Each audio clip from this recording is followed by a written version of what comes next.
All right, folks, the race for president is now set. It's a rematch of Joe Biden versus Donald Trump. For half of America, it means we're going to have to endure the mass media hysteria, the dark deeds of the deep state, and the uniparty swamp, better described as a sewer, declaring that support for Donald Trump is a threat to democracy. Actually, the real threat to democracy is that we have had a government that has used its power to not just silence the voices and views of millions of Americans, but have self-righteously carried out an attempted coup d'etat on a sitting president. There's been collusion with powerful and wealthy social media companies and the mainstream media, all to manipulate our elections by restricting a free press and free speech.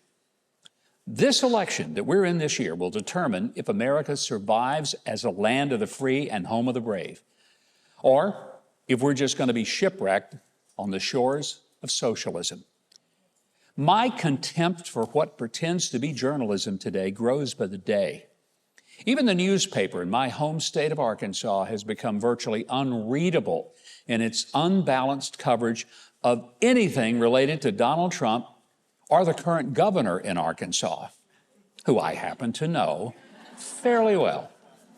And that's despite the fact that both of them have approval ratings of the voters in that state of over 70%. Maybe, just maybe, the problem is the arrogance and elitism of those who look down their privileged noses at working class people who have seen their paychecks and spending power decimated by the economic policies of socialism. Or maybe those who have had their traditional values of faith and family sneered at by those who irrationally believe that little boys can just announce that they're really little girls, or that girls can declare they're boys, and even have taxpayers pay to have their bodies permanently mutilated. Now, these same people believe that a perfectly healthy unborn baby can be dismembered in its mother's womb right up until the moment of birth. These are the so-called leaders who, in the name of security, go through our bags and put their government-gloved hands all over our bodies just for us to get on an airplane, but then allow 10 million illegal entries of people who have no ID, no passport, not even a library card. While veterans of our country, people who've worn our uniform, they've kept us free, while they sleep on streets in makeshift tents and cardboard boxes, those crossing over our wide-open border illegally are given hotel rooms, 3 meals a day, health care, and in places like New York, gift cards worth as much as $10,000. This week, we found out that not all the illegal immigration is sneaking across the border. We discovered that over 320,000 illegal immigrants were secretly flown by the U.S. government at your expense from Central and South America directly into at least 43 American airports. And then they got dropped off, so you get to pick up the tab for their living expenses, education, and health care.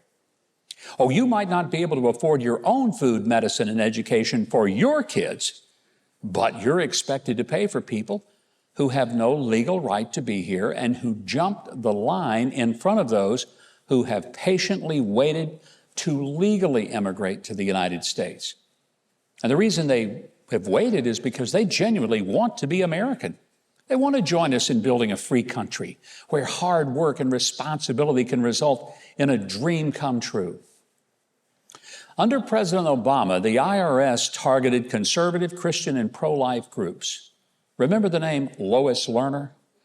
Hey, they got caught, but not one person got charged with using the power of government to strip away the rights of American citizens for their political views. You may not even remember, but the Obama Justice Department tapped the phones of journalists like my friend James Rosen, even his parents, as well as tapping the phones of the Associated Press. Nobody got arrested. Donald Trump messed up the whole plan by beating Hillary Clinton back in 2016. The deep state went after him even before he was sworn in, and they have ruthlessly sought to destroy him personally, professionally, and politically. Joe Biden was supposedly elected despite barely popping out of his basement in 2020. And he's ramped up the abuse of government power to a level I never thought I'd see. Trump officials like Peter Navarro got shackled and jailed. Journalists like Stephen Baker were arrested, perp walked across a federal courthouse lawn because he had the audacity to report on the January 6 riots at the Capitol. Pro-life activists, people like Paul Vaughn, he was just on our show recently, are right now threatened with 11 years in prison for singing and praying at an abortion clinic in protest. You see, this election is not about Democrats and Republicans anymore. It really isn't. It's about freedom versus a totalitarian government who wishes to tell half of America to just shut up and go away.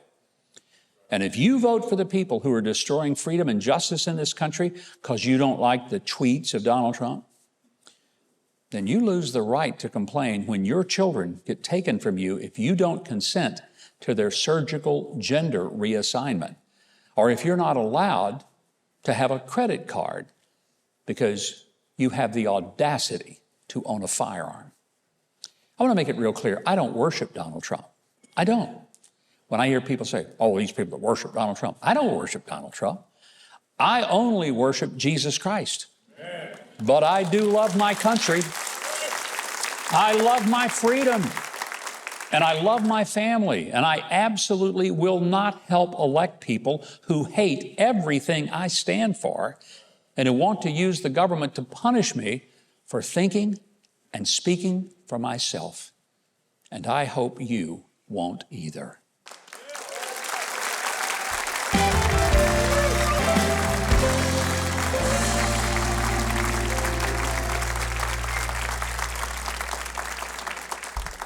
My first guest tonight is currently serving as the 57th governor of the great state of Missouri. He and I have got something in common as to having an unexpected entry into the office of governor. He was sworn into office under some very challenging conditions when the governor before him had to resign. But the people of Missouri have come to view his very effective tenure, for which he was reelected in his own right. They've seen it as a godsend to their state. Please welcome the author of the new book, No Turning Back, Missouri Governor Mike Parson.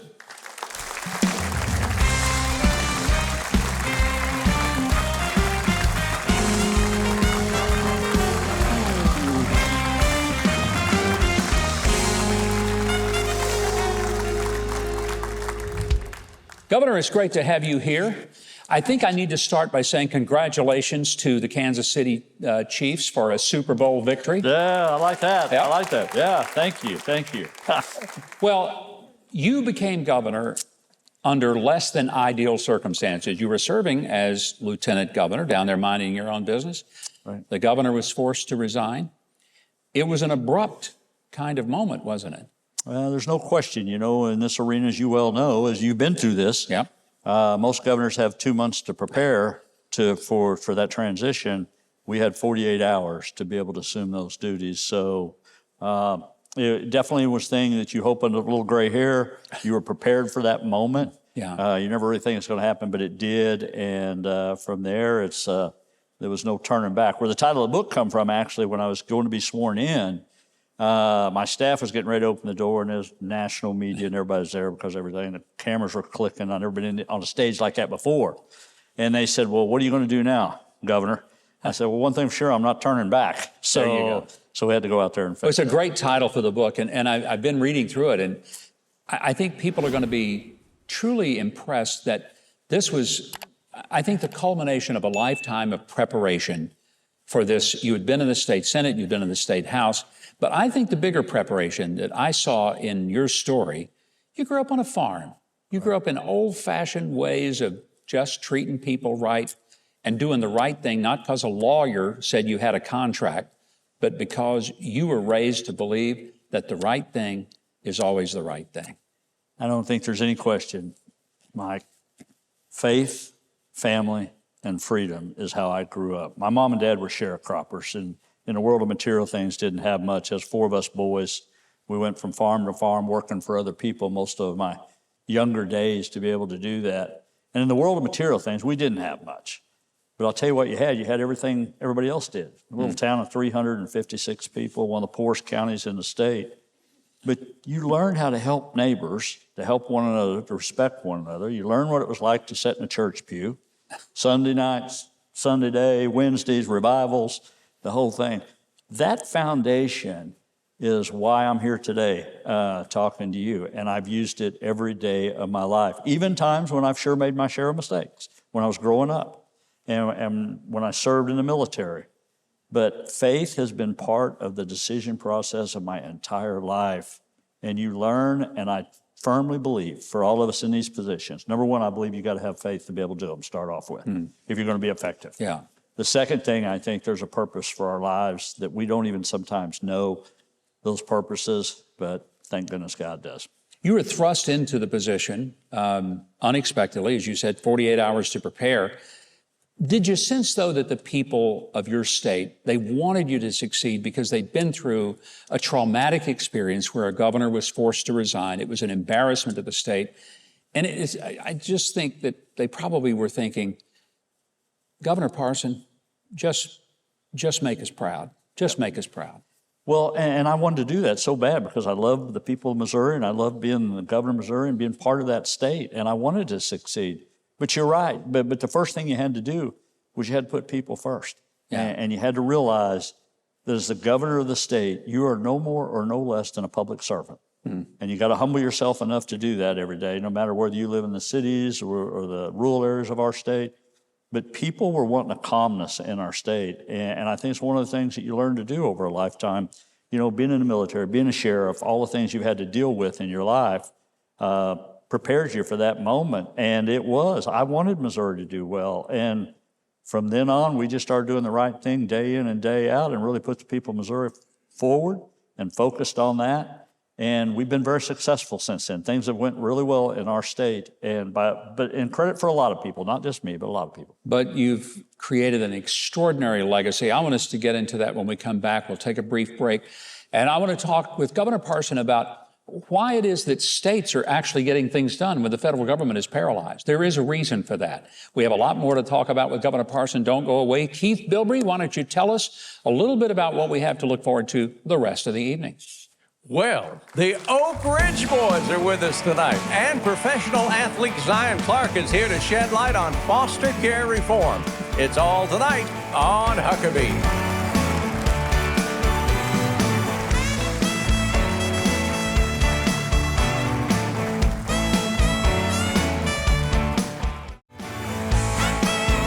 Go to MikeHuckabee.com and sign up for his free newsletter and follow @GovMikeHuckabee on X.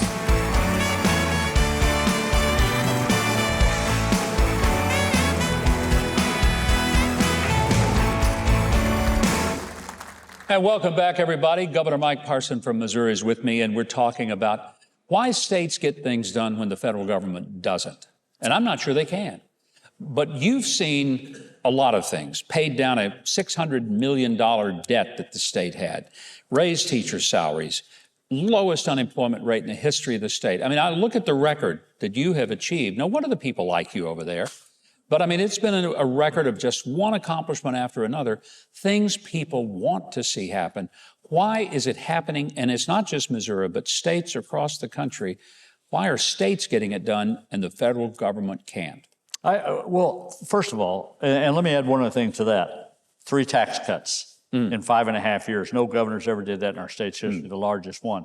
But what that will tell you is if you put money back into people's pockets, what do? They'll spend the money. Yeah. And they're a lot better at it than what we are. So those are the things you do. What a novel idea. Let people spend their own money. Yeah, common sense ought to prevail sometimes. But you know, the federal government is so dysfunctional right now. It's just frustrating for somebody like me that I believe so much in this country, and I believe I've got to live the American dream, and I want so bad for my kids and my grandkids and my great-grandkids now to be able to share that. But you can't do it dividing the entire country and thinking government's going to take care of everything. When I was talking about growing up, we didn't even know the government existed per se. Churches took care of one another, your neighbors took care of one another, and we don't need as much government in our lives today to regulate who we are. I just think the federal government, and I don't know how to fix it. I'm sitting here thinking I've been around a long time. I've never seen the dysfunction in Washington, D.C. that I ever, and how out of touch they are with just everyday people. But I think that's why governors in these states have done so well too, is we literally just put the people of our states first and the federal government second, to be right honest about it. And that's the way it should have been in the first place. States have also been at the forefront of pushing back against things. For example, social media companies. Your state was one of the lead states in suing Facebook and Twitter and some of these social media companies for their abuse of the election system, where they told, basically, you're not going to get information that doesn't align with a political viewpoint that we want America to have. I mean, that's disturbing to think that would happen. And you guys have been at the forefront of saying, we're fighting it. Look, I don't need to, and you in your opening comments, I don't need some company from the east or the west coast that are totally out of touch with, I want to say, Midwest values to tell me the difference between a boy and a girl. We got that figured out. we don't need any help with that. We don't. But the reality of it is good for you. Yeah. But it's those kind of things. But I think what you're talking about, right? They shouldn't be the ones running an agenda telling us what's right and what's wrong. We know people are smart enough to know what to do for their families. To be able to do that. You don't need these think tanks that are out there. And then the propaganda they put out. And unfortunately, I like to think that people don't always listen to that and don't believe it. But they do. They do have a mindset in our kids and our grandkids. But I don't want them dictating what my kids are going to do or what the people of Missouri is going to do. What's next for you, and what do you hope you leave behind in terms of a legacy as the governor of Missouri? I hope somebody reads it someday and understands you don't have to be born with a silver spoon in your mouth to be successful. You don't have to have a lot of pedigrees hanging on the wall. You just got to be respectful to people. You got to work hard, and you got to stay true to your faith. And I hope that's what they get out of the book. Thank you for coming to the show. Thanks for writing this incredible book. It's called No Turning Back. And I hope you'll keep up with Governor Parson as he completes his final year serving the state of Missouri. And you can do that. Go to our website at Huckabee.tv. We have a link to get his book, to find out what he's up to and how the state of Missouri is doing with this outstanding governor. Keith, my heart is on fire for our next guest. I want you to tell us all about who they are. Oh, can't resist. The Oak Ridge Boys are just ahead, Governor, and later comedian Brandon Vestal is in the house. It's all ahead on Huckabee.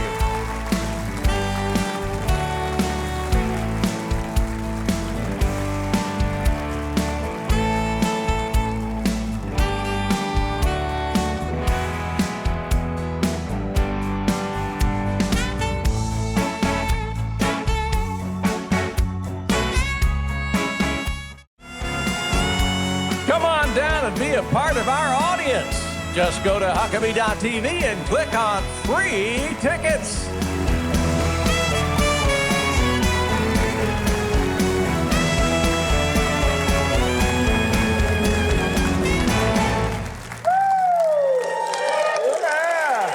Big hand for Trey Corley and the Music City Connection. Hey, speaking of music, the Oak Ridge Boys have sold over 41 million records. That's a lot of records. 37 top 20 country hits, including number ones like Elvira and American Made. They have won so many awards. If I started listing them, I'd never get around to even getting to talk to them. And to top it off, they are some of the nicest and most genuinely humble people in the entertainment business. But all great things must come to an end, and they are currently on their 50th anniversary American-Made farewell tour. We are thrilled that they've made time to visit us. I want you to welcome William Lee Golden, Richard Sturban, Dwayne Allen, and stepping in for Joe Bonsall, Benjamin James. They truly are America's band. Yeah. You know them as the Oak Ridge Boys. Give them a great welcome.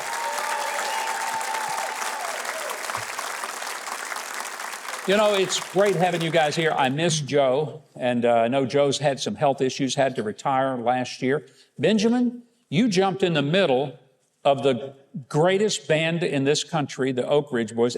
What were you thinking when they called you and said, would you join the band? Yes. That was a good answer. It's a great answer.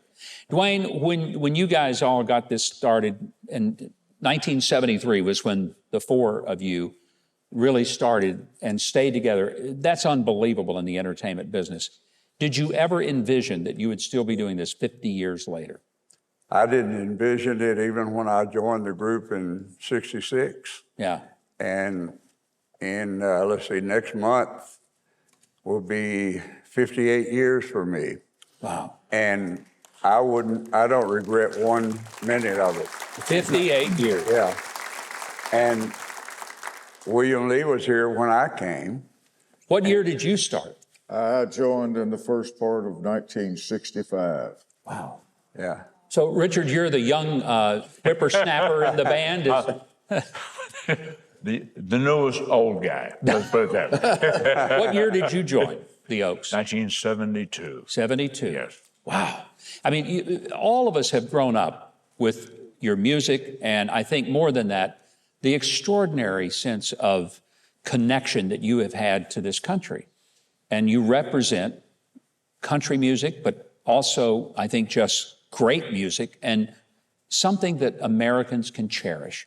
I think we're very fortunate that we live in Hendersonville, Tennessee, which we're very fortunate too, that Mike Huckabee has chosen to come right to our hometown to do his great show. Aren't you happy about that?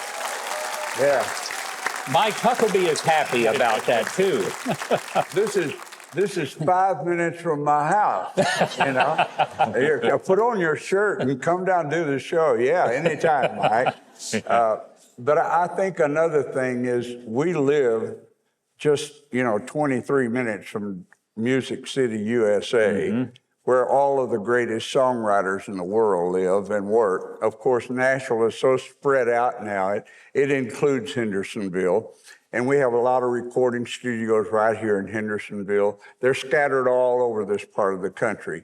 People are writing in every nook and cranny all around Nashville and surrounding areas.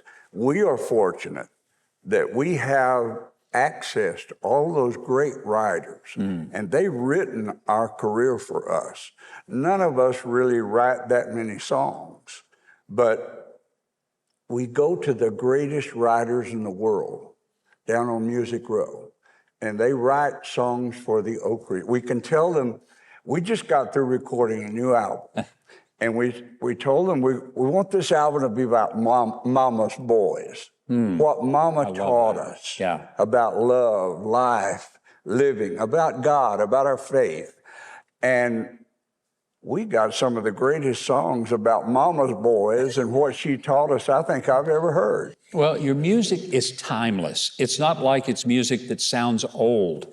It still sounds fresh, and you deliver it always. Every concert, it's like you're giving it your very best 100%. Richard, in this incredible career you guys have had, is there a moment, one of those moments that just sticks out for you is that signature time when you say, my goodness, I can't believe I got to do this?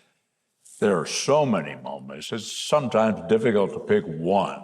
But if you push me to the point where I had to pick one. That's what I'm doing. Yes, I had figured you were doing that.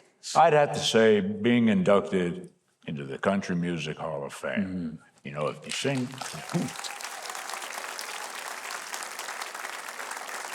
Richly deserved. Members of the Grand Ole Opry. That's a close second right there, the Grand Ole Opry, yes. And, Country Hall of Fame, Gospel Hall of Fame. There's not many awards you haven't had, but I think probably the biggest thing that ever happened to the Oak Ridge Boys, you came to the Huckabee show here in Hendersonville. That is the moment. We've got a lot more exciting show for you. And this is America's band, but we've got America's announcer, Keith Bilbrey. He'll tell you what's coming up next. Well, okay. Coming up, professional athlete Zion Clark's success story is one for the record books. Don't go away.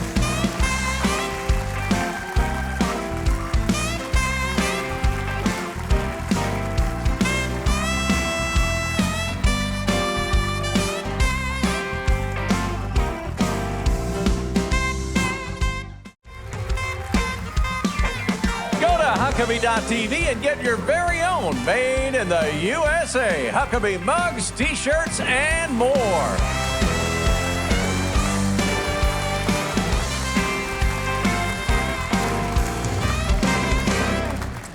I bet you recognize that song, Oak Ridge Boys song called Elvira.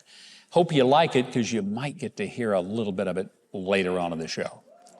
Well, our next guest has defied all the odds, and I mean all the odds. Zion Clark was shuffled around to the foster system. He was labeled a problem child. But through hard work and determination, he became an all-American collegiate wrestler and MMA fighter. And he's the subject of an Emmy-winning Netflix documentary. I want you to take just a quick look. When I was born, my mother gave me up for adoption. I lived in about 7 or 8 foster homes. I got starved and beaten a lot. He had no family. He had no stability in his life. That was a recipe for disaster. I just decided I don't want to feel like I'm weak or anything like that. Wrestling is the oldest sport known to man. It's two human beings imposing their will on one another. Lean back, nice job, Zion. Other teams would make comments to other wrestlers. He worked so hard and he thought he failed, but he was one of the biggest successes that I've ever had.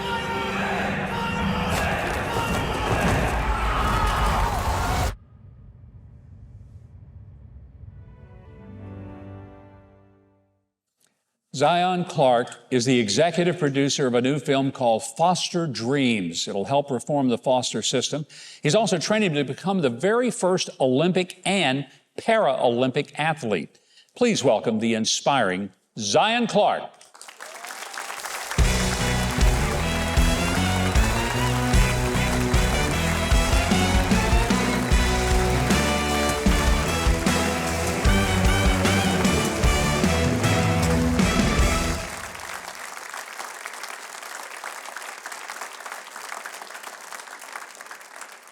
I think it's easy to be blown away and amazed. You got out there wrestling with these guys and beat them, and they must have at first looked at you and said, well, this is going to be easy. I'll take him. Did they think that? Oh, yeah, they definitely thought that. But in the words of my mother, she was like, you don't know him, but you're about to, so. How incredibly tough was it to realize that you had so many challenges physically that so many people would have just said, Zion, the best you can hope for is just be, sitting in a chair the rest of your life and let people feed you and let people take care of you. What was it that clicked in you and you said, nope, that ain't gonna be my future? I mean, man, since I was a little kid, I went to the foster care system. I didn't really have a support system. But here's the thing, a lot of kids, kids see someone do something, they're like, I'm gonna try it. Now, we might not be the best at it, but you're gonna try it. And for me, it's as much as like wrestling or riding a bike or, just being outside, everybody thought I want to be in the chair. Dude, I can run 13 miles an hour on my hands. Like, why would I want to be stuck in a chair? You run 13 miles an hour on your hands. Yeah, I'm getting close to it, just about. You might be able to outrun Keith Bilbrey at that speed. I think you could. I'm pretty sure. There have probably been people all your life who have underestimated you. And even now, as you're preparing to get into the Olympics, that would be historic. I mean, it would be absolutely mind-boggling. But I think about it not so much from what it would accomplish for you. I'm thinking about what it would do to inspire young people who say, I can't. And they look at you and they say, maybe I can. Exactly. For me, I took the bar and I broke it down, I reset it. And now, for me personally, I want to be the baddest athlete on the planet. But here's the thing. When it comes to inspiring the youth, inspiring everybody else, you got to set the tone. You got to set the standard. Because if I'm not going to set the tone for people like me or the younger generation that don't have many options, who else is going to do it? And I come from a background of absolutely nothing. So if I can come from nothing to being this worldwide phenomenon, why can't they? Why can't they have the option too? One of your passions is in the foster care system, and you've produced a documentary called Foster Dreams. you got basically passed around in the foster care system. It's a miracle that you came out of that with ambition and a desire to succeed, because a lot of kids are crushed by it. Why were you able to overcome what does, in fact, destroy the heart and soul of a lot of kids? I have to thank my family for that. Being adopted into a family, even though it was late, was very crucial for me. And, having a family that pushes you to be better and that doesn't look at you as different really kind of helped me like get a hold of who I was. I used to be that kid that wanted to quit, but I'm gonna tell you the story. My mom, I'm a multiple-time track and field state champ and multiple-time national champion. And I remember in high school, I tried to quit and I would go hang out with my friends and tell my mom I would come home from practice after she told me like, oh, how's practice? I'm like, oh, it was good. But then one day, my coach showed up at my house. I'm getting back from hanging out with my friends and I see coach's car in the driveway. I'm just like, oh man. And so I sit there and my mom's like, listen, you can't hang out with your friends, you can't do nothing. Because if you're a Clark nut, so you gotta keep pushing, and I'm not gonna let you quit, because I was struggling at the time. I wasn't moving fast, I wasn't doing well. But then she was literally like, you either do this or you do nothing. So I was like, okay, cool. Next thing you know, I became a multiple-time state champion and 4-time placer while setting the state record. So it was about the people around me and the family setting and the good people around me to push me to be a better version of myself. How old were you when you got out of the foster system and you were adopted into a family that gave you the kind of love, support, and encouragement that you've just described? I was 17. 17. Wow. But did you give up on being adopted and being a part of a family? Oh, well, without a doubt. When I was getting kicked out of my last home, I was just kind of like, I don't really care. It's like, they're like, get out. I was like, okay, bye. That's how I felt. And, I didn't really care where I ended up. I just really cared about, all right, look, I'm still alive, I'm here, and that's good enough for me. And so when I got taken in, the foster system, they said that they've exhausted all their resources. They said I was a problem child. I had all these court cases and I had all this other crap going on. And they were just like, this is a very bad kid. And I was, but I wasn't. A bad kid, what do you define a bad kid as? Usually kids that are bad need guidance. And that's all I needed. And so with that guidance, you see the man that sits in front of you today. I hope everybody understands that your adopted mother and family who loved you, I just can't even begin to imagine how much impact that's had. Now you're helping to change the foster system. We only have a few seconds left, Zion, but what would be the magic wand to fix what is a very broken foster care system in this country? I would say what we're doing with Foster Nation, and especially Foster Dreams, out in Liberty City in Miami, we had a gracious donation from this bishop and a church for a plot of land where we're going to start doing amazing things on to change the lives of these kids. Everybody here can support any way that we can. We're looking for donations. We're looking for supporters. And I think that in the next phase of what we're doing, we're going to help thousands and thousands of kids. Can't wait to see the film that you're working on called Foster Dreams. And I just want to say thanks for being here. Thanks for encouraging, inspiring us. We're going to be watching you for the Olympics and the Paralympics. Make history for all of us to be encouraged by it. Thank you. What an honor to have Zion Clark here with us.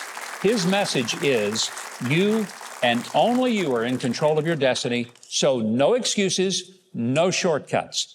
Hey, if you want to book him as a speaker, I can't imagine that you wouldn't, and I hope you will. If you'd like to stream the film Zion on Netflix, learn more about his organization, Foster Nation, and the documentary he's working on, Foster Dreams. If you go to Huckabee.tv, we will connect you to Zion. Now, Keith, no excuses, just tell us what's coming up next. Don't go away. The very funny comedian Brandon Vestal is sure to make us laugh after the break, right here on Huckabee.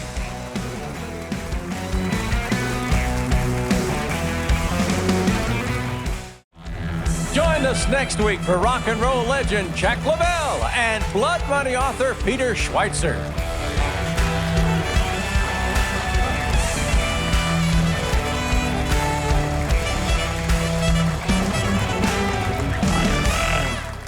Welcome back. Brandon Vestal headlines comedy clubs and festivals all over America.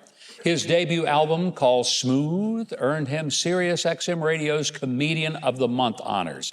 March 18th through the 24th, he's going to be at the Strat Hotel in Las Vegas, and his dry bar comedy special is called Brandon Vestal. Who? Well, you're about to find out. Please welcome the very funny Brandon Vestal.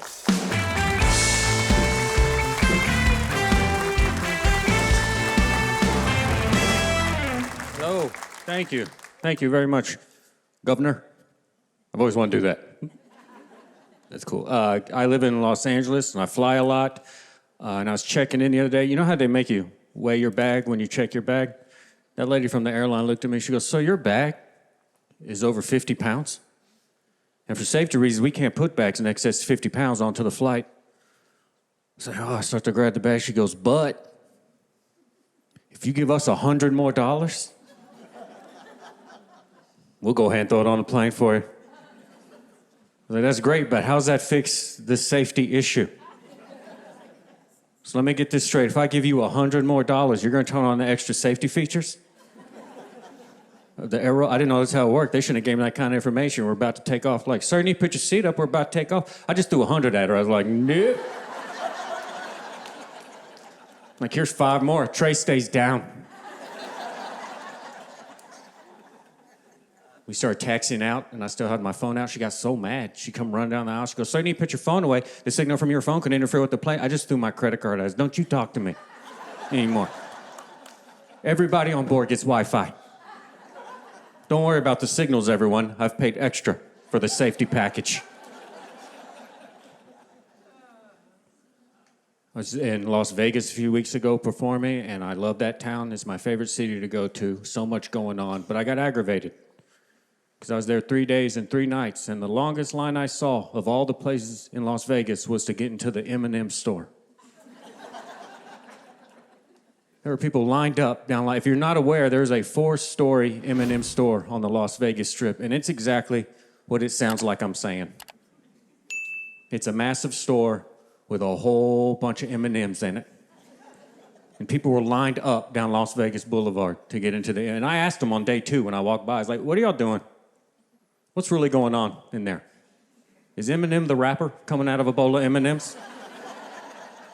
And they're like, "No, we just like M&Ms." I was like, "What?" It's like, let me get this straight. You're in Las Vegas, Nevada, with all this stuff to do. There's fantastic entertainment, great nightlife, some of the best restaurants in the world, but you're like, "Nah, I'm standing right here until I know what kind of M&Ms they got in there." That is so stupid. I don't know any of those people that were in that line, but I can tell you one thing about every one of them. Wherever they came from, they had access to M&Ms.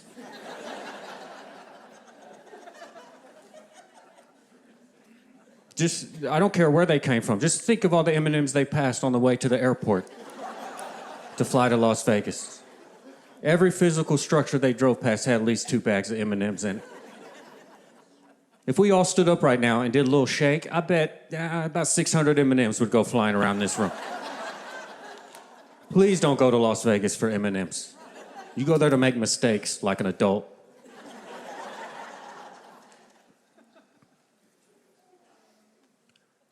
See that we got the election is set, 2024 is set, ready to go. That's great. Probably bring our country back together.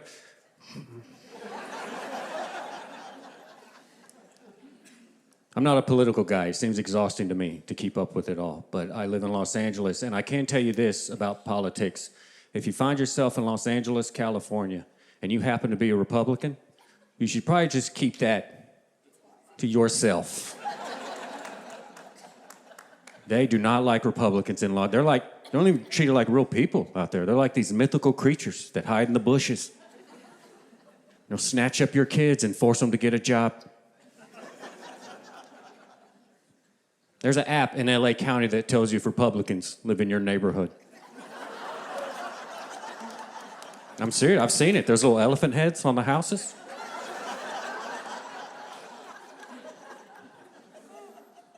I have 7 Republican friends in Los Angeles, California, and I know it's 7 because each of them have come to me in secret to tell me to shut up. They're like, I don't care what city you're in, you gotta shut up, dude. You're bringing too much heat on us. We're trying to blend in down here. We're DLRs, down low Republicans out here. They all have the same fear. They all have the exact same fear. Their biggest fear is that they're gonna slip up at work one day and say what they mean. Like they're just gonna be in the break room and can't take it anymore. They're like, all right, that's it, enough. Everybody, I think life begins at conception. Like, what'd you just say? I said, I love paying for other people's contraceptives. Thanks a lot, you guys. Thanks for having me. Appreciate it. Thank you. Hey, we're going to keep your secret very, very don't just tell with them. us. Raise my rent. This was great. Hey, if you want to book Brandon or get tickets to his upcoming shows, see his Dry-Bar comedy special called Brandon Vestal. Who? Just go to Huckabee.tv. We will get you connected, and I have a feeling after hearing him tonight, you're going to want to. That's our show for tonight, folks. Go to Huckabee.tv for more information on all of tonight's guests and to see an online exclusive performance by the Oak Ridge Boys. Join Huckabee next week for music legend Chuck Leavell, investigative journalist Peter Schweitzer, Irish chef Judith McLaughlin, and more. Thanks for watching Huckabee. If you enjoyed this video, I hope you'll consider clicking the subscribe button below and the notification bell next to it so you don't miss any of our future videos when they go up online.